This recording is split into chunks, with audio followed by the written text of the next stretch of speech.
Bistado at arestado ang isang lalaking naningil ng libo-libong piso kapalit ng bogus na trabaho sa South Korea. Ang illegal recruiter, pinag-aralan pa raw talaga kung paano mapapaikot ang mga Pinoy na gustong mag-abroad. Nasa frontline ng balitang yan si Gio Robles.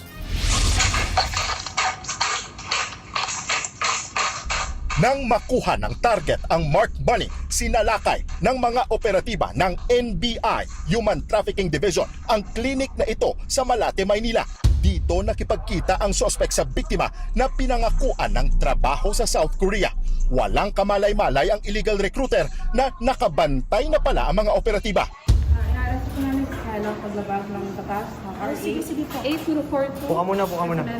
Siyam ang complainants mula sa Pangasinan na dumulog sa NBI para humingi ng tulong na pag-alamang walang permit at sa online lang nagre-recruit ang suspect.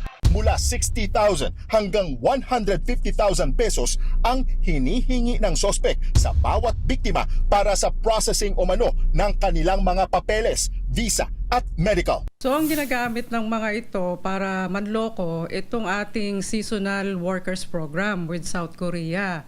May ginamit sila rito na isang municipality dito sa Batangas na allegedly merong memorandum of agreement sa isang LGU sa South Korea na kung saan nga magpapadala tayo ng mga manggagawa doon bilang mga farmer. Pero napag-alaman na peke ang dokumento at peke rin ang perma ng alkalde sa memorandum.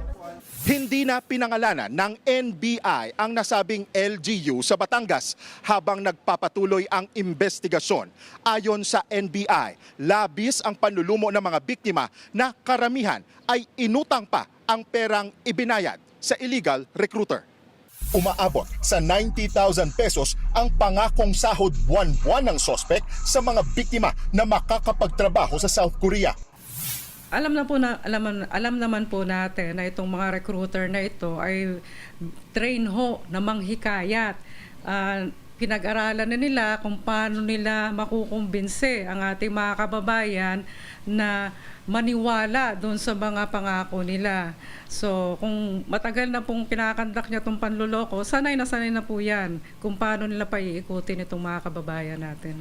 Payo ng mga otoridad sa mga nais magtrabaho abroad, huwag basta maniwala sa mga too good to be true na pangako. Ituit na ma-verify nyo with DMW na may kaukulang lisensya itong mga recruiter natin.